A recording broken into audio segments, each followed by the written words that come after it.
I feel there's loads we can talk about from the start, but we've got to get to the basics first. And I hear you were diagnosed with a non-Hodgkin's lymphoma about 4 years ago, was it? Yeah, that's right. I'd actually had some stomach pains the Christmas New Year before I was diagnosed. I had some stomach pains, so I went to see my GP and explained where the pains were.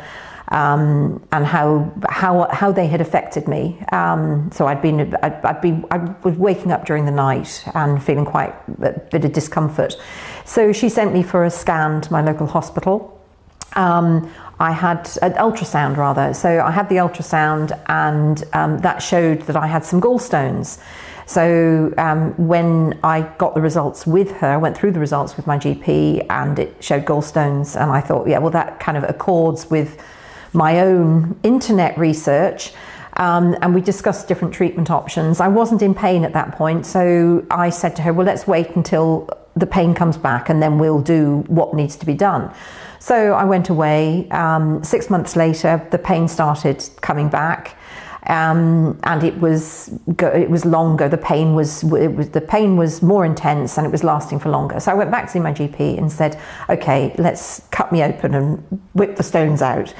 And she said, okay, well, we can look at that, but I want you to go for another scan. I'm going to make an appointment for you to have another scan. And I said, okay, yeah, that's fine. She gave me some painkillers, and she said, take these. And I said, okay, well, what happens if the painkillers aren't holding me?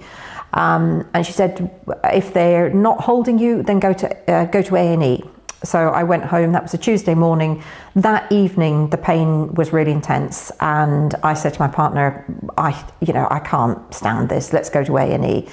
So we went, and I was admitted that evening. That was the Tuesday evening. On the Thursday, I was on the ward, and someone came to see me and said, you've got a tumour in your liver. And we need to do some more tests. And I thought, oh, okay, we'll see where that goes.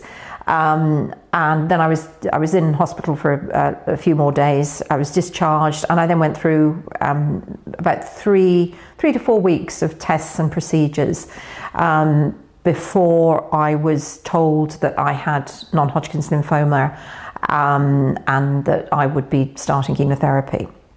What did you know about non-Hodgkin's lymphoma back then? I knew nothing about non-Hodgkin's lymphoma. I knew very little about cancer, full stop. My mother had been diagnosed with a bladder cancer, and had treatment, and was fine, is still fine. But there was very little ill health in my family. And very little, I'd had very little contact with cancer. So when I was told I had non-Hodgkin's lymphoma, I really didn't understand a great deal about it. And my medical team were great in explaining technically what lymphoma was, and how my lymphoma was affecting me, and what the treatments available were and how they could affect me. But I didn't really take in an awful lot of information. I listened to what people were telling me. I read the pamphlets, but I would say I have learned a lot more about non-Hodgkin's lymphoma since I finished treatment and moved into remission. Yeah.